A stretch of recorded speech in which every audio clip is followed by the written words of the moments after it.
ओम शांति।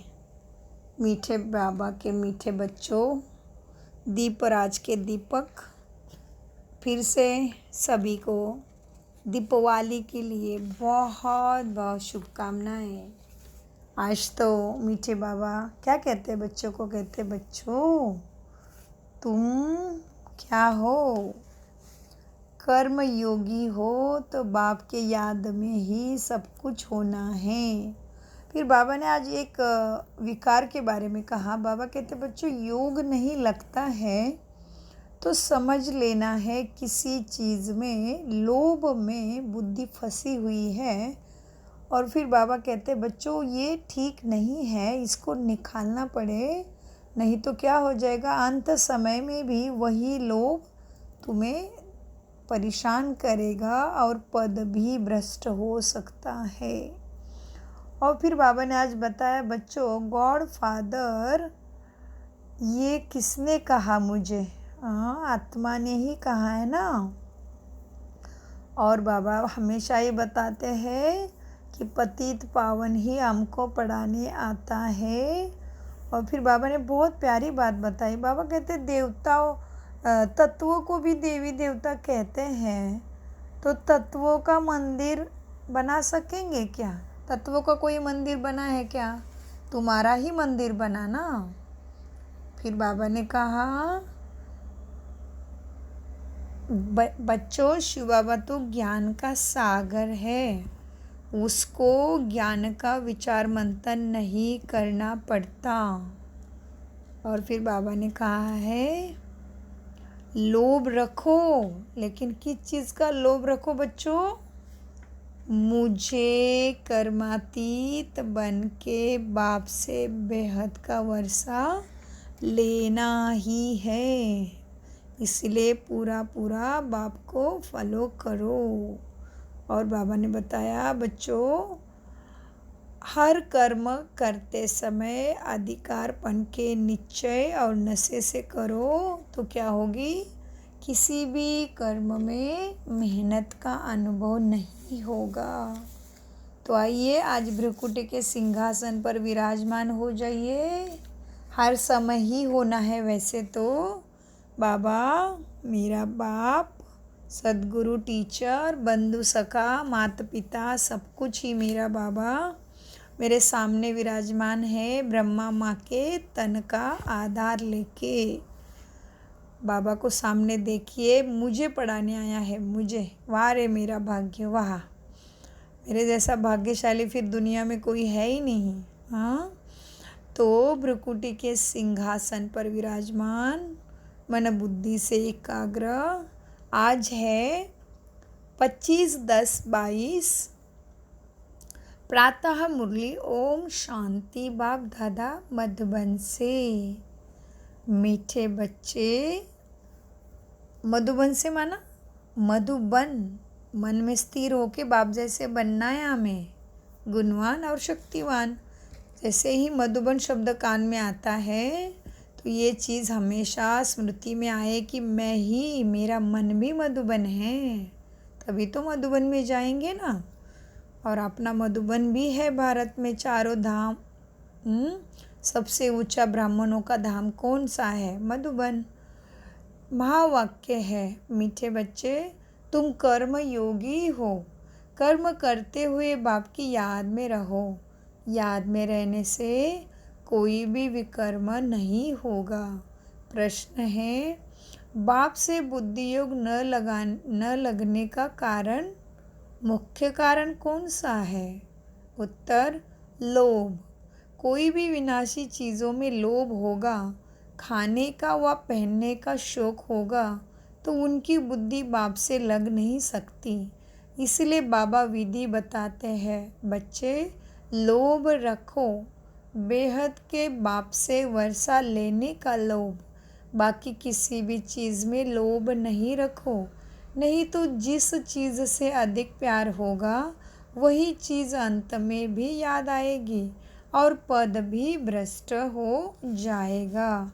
गीत चला है, जाग सजनिया जाग, सुख के दिन आएंगे ही आएंगे। हाँ,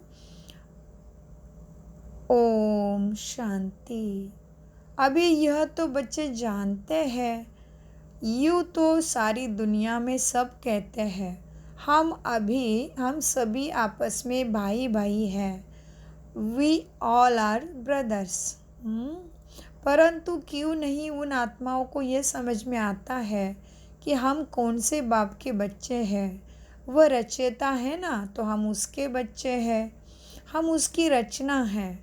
जानवर तो नहीं कहेंगे, हम ब्रदर्स हैं। मनुष्य ही समझते हैं और कहते भी हैं हम ब्रदर हैं। हम सब ब्रदर्स हैं। किसके? एक रचयिता बाप के। उसको कहा जाता है परमपिता परमात्मा। ऐसे हो नहीं सकता कि बहन को भाई कहे। हाँ, बाबा ने कितनी बड़ी बात कही ना। बाबा कहते ऐसे हो नहीं सकता कि बहन को भाई कहे। जब सब अपने को आत्मा समझते हैं तब कहते हैं हम आपस में भाई भाई हैं। सिवाय आत्मा के और कुछ हो नहीं सकता। एक बाप के जिस्मानी बच्चे तो इतने हो नहीं सकते। अभी तुमको अच्छी तरह याद है कि हम आपस में भाई भाई हैं। बाप बैठ बच्चों को पढ़ाते हैं। क्या? भगवान वाच, हे बच्चों। बाबा कैसे कहते फिर ऊपर से? हे मीठे लाडले बच्चों। तो बहुतों को पढ़ाते हैं ना, सिर्फ एक नहीं कहेंगे हे अर्जुन, एक का नाम नहीं लेंगे, सबको पढ़ाते हैं। स्कूल में मास्टर कहेंगे ना, हे बच्चों अच्छी तरह पढ़ो, तो स्टूडेंट। परंतु टीचर बड़ा बुजुर्ग है, इसलिए स्टूडेंट को बच्चों बच्चे कहते हैं। वहाँ कोई अपने को आत्मा तो समझते नहीं, वहाँ तो जिस्मानी संबंध से ही रहता है, पढ़ाई और सब कुछ। जैसे गांधी को बापू का मर्तबा दे दिया है, मेयर को भी फादर कहते हैं। ऐसे मर्तबे तो बहुतों को देते हैं। यहाँ तो तुम समझते हो हम आत्माएं भाई भाई हैं, तो भाइयों का बाप ज़रूर चाहिए। सब आत्माएं जानती है वो हमारा बाप है, जिसको गॉडफादर कहते हैं। ये आत्मा ने कहा हमारा गॉडफादर। लौकिक फादर को गॉड नहीं कहेंगे। तुम जानते हो हम आत्मा है। बाबा हमको पढ़ाने आए हैं, अर्थात पतित को पावन बनाने आए हैं। हमको पतित से पावन बनाकर और फिर पावन दुनिया का मालिक बनाते हैं। ये बातें कोई भी जानते नहीं। यहाँ तुम बच्चे जानते हुए भी फिर कर्म करने से भूल जाते हो। याद में रहो तो विकर्म नहीं होगा। कर्मयोगी तो तुम ही हो। हाँ, क्या हो तुम? कर्मयोगी। सन्यासियों का कर्म संन्यास है, कर्मयोगी नहीं। सिर्फ ब्रह्म तत्व से योग लगाते हैं, परंतु सारा दिन तो योग लगता नहीं और लग भी नहीं सकते। हाँ, किसके बारे में बात कर रहे बाबा? सन्यासियों के बारे में। बाबा क्या कहते कि ब्रह्म तत्व से योग लगाते हैं, परंतु सारा दिन तो योग लगा नहीं सकते। जैसे कि देखो, समझ लो आपको किसी को मिलना है, ठीक है, और फिर आप क्या किया, उसके घर के सामने जाके खड़े रह गए बस, तो उससे मिलन होगा क्या? नहीं। वैसे ही क्या हुआ, सन्यासी केवल ब्रह्म तत्व को माना हमारे परम धाम को याद करते हैं, हाँ, और बाबा को नहीं जानते हैं, तो कैसे प्राप्ति होगी?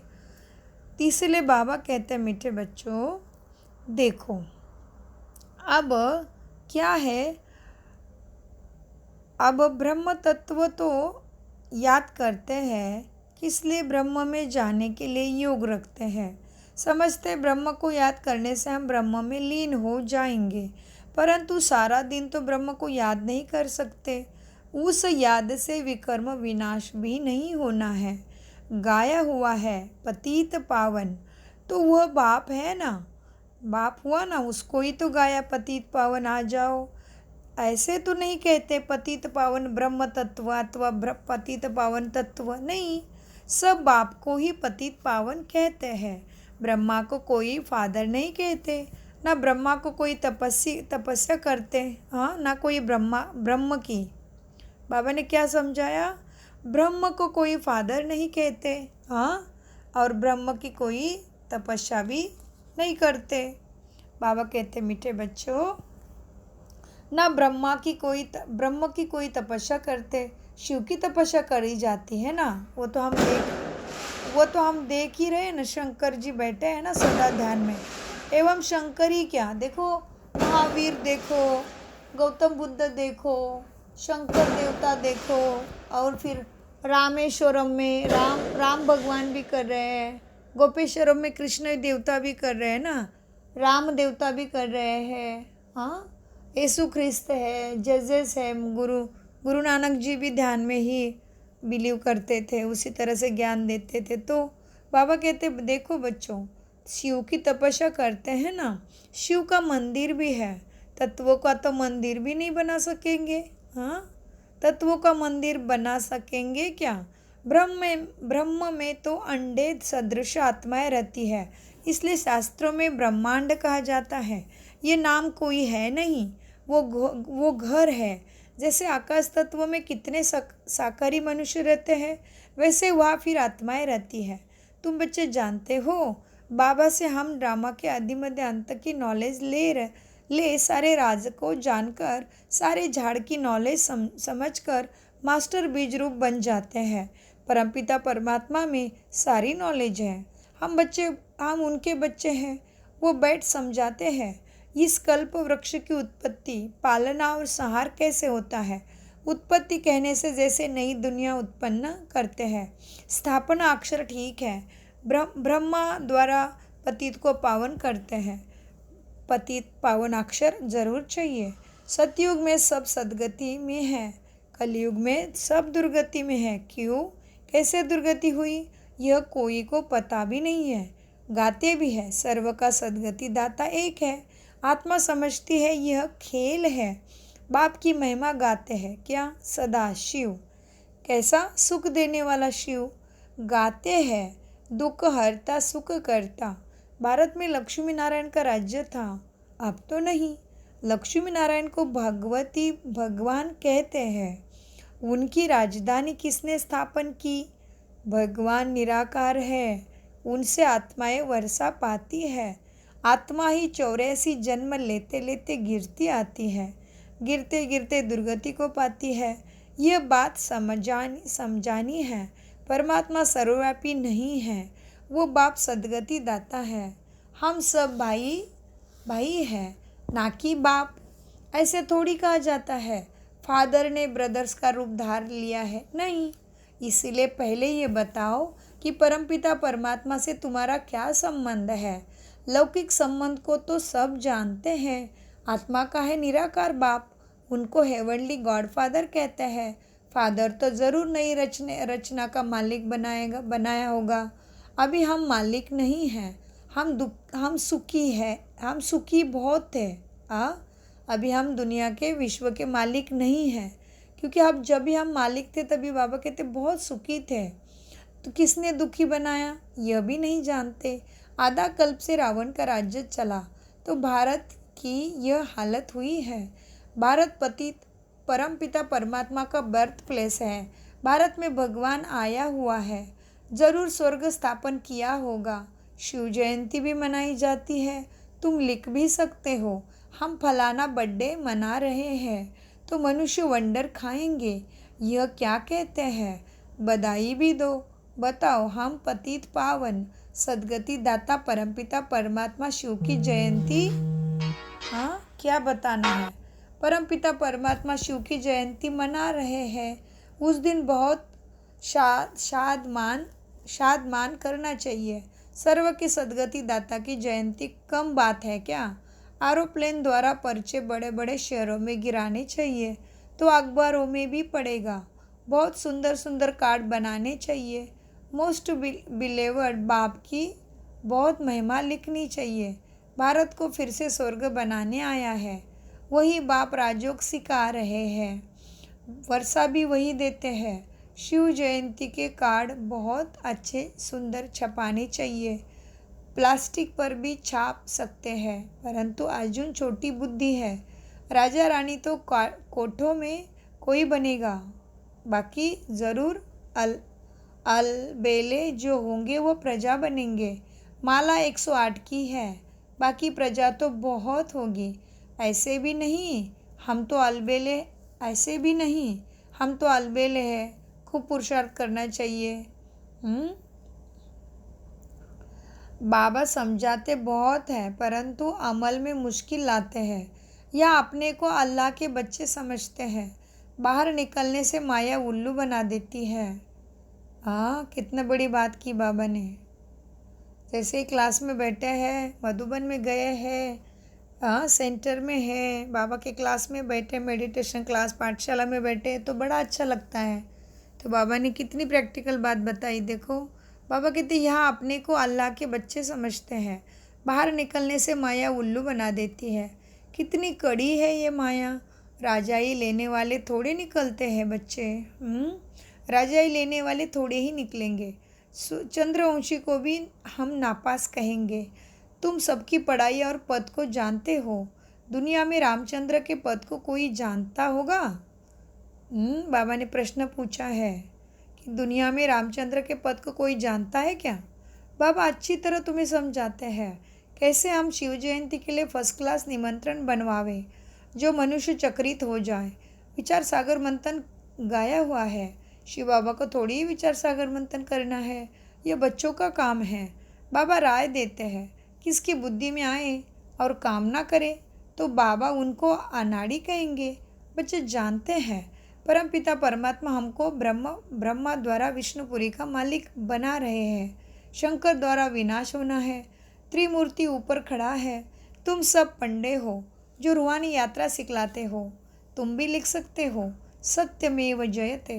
बरोबर सत्य बाबा हमको विजय पाना सिखलाते हैं अथवा विजय प्राप्त कराते हैं। कोई ऐतराज़ उठावे तो उनको समझाना है। बाबा का ख्याल चला कि शिव जयंती कैसे मनानी चाहिए। गीता का भगवान शिव है ना कि कृष्ण। इसका बहुत प्रचार करना है। वह रचयिता है, वह रचना है कृष्ण। वर्षा किससे मिलेगा? श्री कृष्ण ही पहली रचना दिखाया है। सागर में पीपल के पत्ते पर श्री कृष्ण आया। यह है गर्भ महल की बात। स्वर्ग में गर्भ महल में मौज रहती है, या नरक में गर्भ जेल में फटकते हैं। हाँ मतलब फटकते हैं मतलब दुख में है, ऐसे कहना है बाबा को। या नरक में गर्भ जेल में फटकते हैं। सतयुग में गर्भ महल होता है, कलयुग में गर्भ जेल होता है। श्री कृष्ण का चित्र कितना अच्छा है। वो कैसा है, नरक को लात मार रहा है। श्री कृष्ण के 84 भी जन्म लिखे हुए हैं। भगवान वाचा, तुम अपने जन्मों को नहीं जानते हो, मैं तुमको बतलाता हूँ। तो जिससे पूरे 84 जन्म लिए हैं उनको ही समझाता हूँ। कितना सहज है। साथ में मैनर्स भी चाहिए, लोभ रखना चाहिए, केवल बेहद के बाप से वर्षा लेने का, और कोई चीज़ का लोभ नहीं चाहिए। इसलिए ऐसे कोई चीज़ अपने पास नहीं रखना चाहिए जो वहाँ पे बुद्धि जाए, नहीं तो पद भ्रष्ट हो जाएगा। कितनी बड़ी बात कही बाबा ने। हाँ, किसी भी चीज़ को अपने पास रखिए, उसका लोभ मत रखो, नहीं तो क्या हो जाएगा, अंत समय उसमें ही बुद्धि जा सकती है और उसका कितना बड़ा लॉस, पद भी भ्रष्ट हो जाएगा।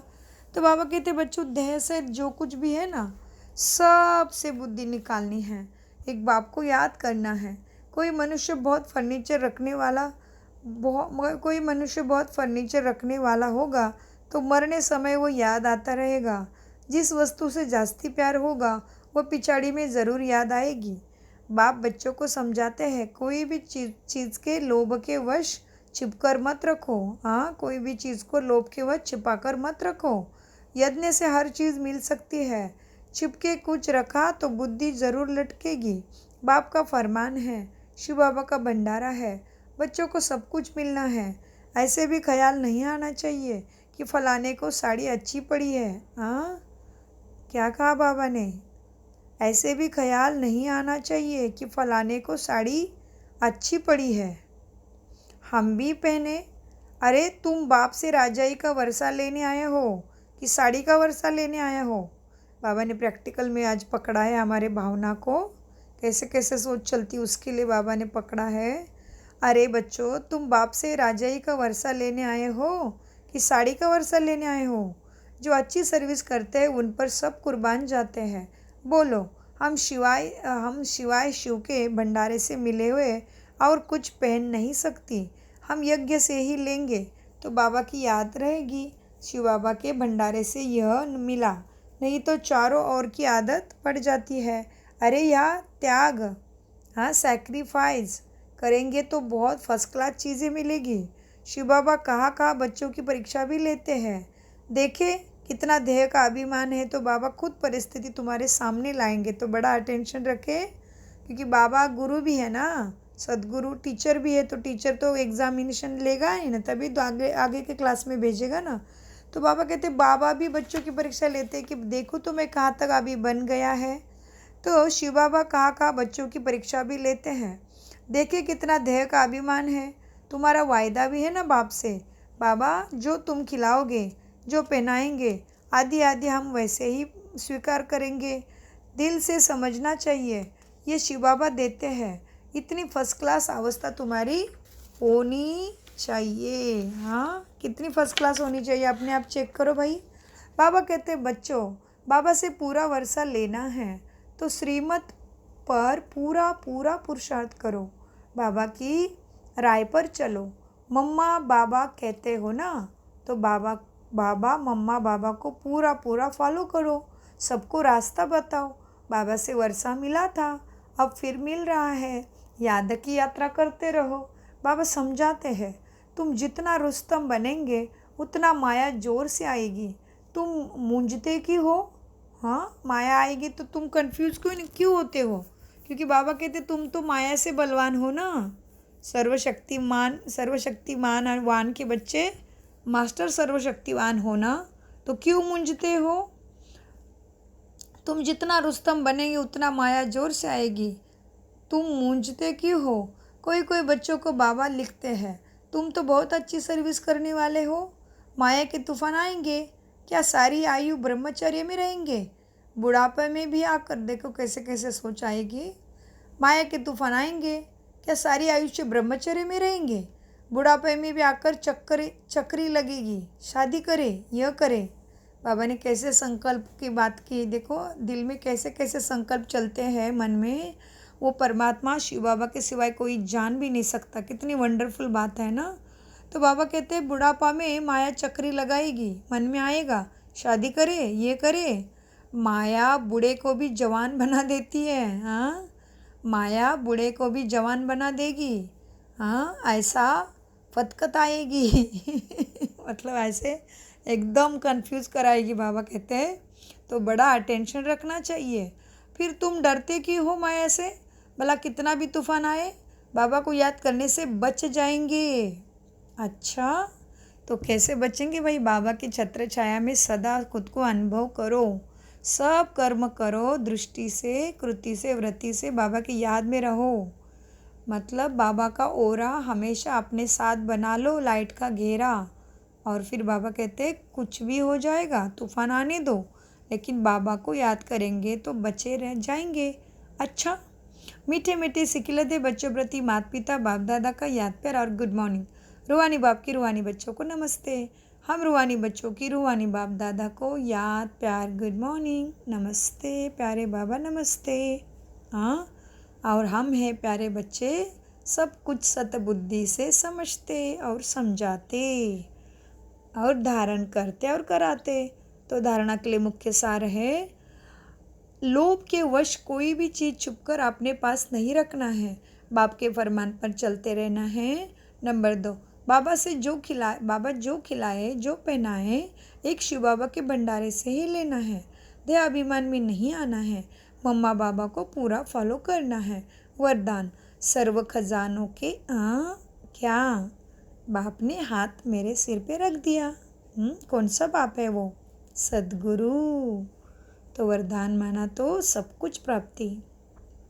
वरदान, सर्व खजानों को बांटते और बटाते सदा भरपूर रहने वाले बालक सो मालिक भव। सर्व खजानों को बटाते और बांटते देखो कैसे है वरदान। सर्व खजानों को बांटते और बटाते, सदा भरपूर रहने वाले बालक सो मालिक भव। वरदान का विश्लेषण। बाप ने सभी बच्चों को एक जैसा खजाना देकर बालक सो मालिक बना दिया है। खजाना सबको एक जैसा मिला है, लेकिन यदि कोई भरपूर नहीं है तो उसका कारण है कि खजाने को संभालना वो बढ़ाना नहीं आता है। बढ़ाने का तरीका है बांटना और संभालने का तरीका है खजाने को बार बार चेक करना। ओहो, कितनी बड़ी बात कही देखो बाबा ने। हाँ, बाबा कहते क्या है, खजाने को संभालना वो बांटना वो बच्चों को नहीं आता है।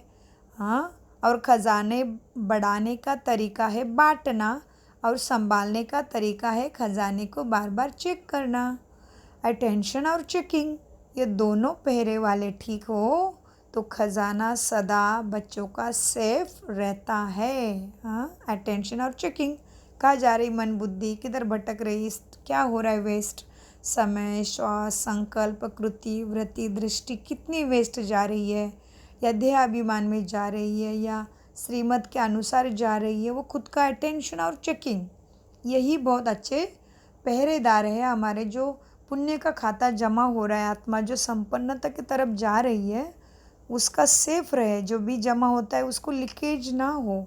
इसलिए बाबा ने कितनी सुंदर बात कही देखो वरदान के विश्लेषण में कि अटेंशन और चेकिंग ये दोनों पहरे वाले ठीक हो तो खजाना सदा सेफ रहता है।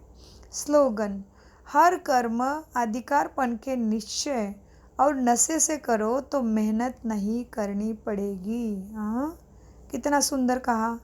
हर कर्म अधिकारपन के निश्चय और नशे से करो तो मेहनत नहीं करनी पड़ती है। ओम शांति, ओम शांति, ओम शांति। प्यारे मीठे बाप दादा का अनगणित पदम गुना शुक्रिया शुक्रिया शुक्रिया। कम बोलो, मीठा बोलो, सोच समझ कर तोल के बोलो।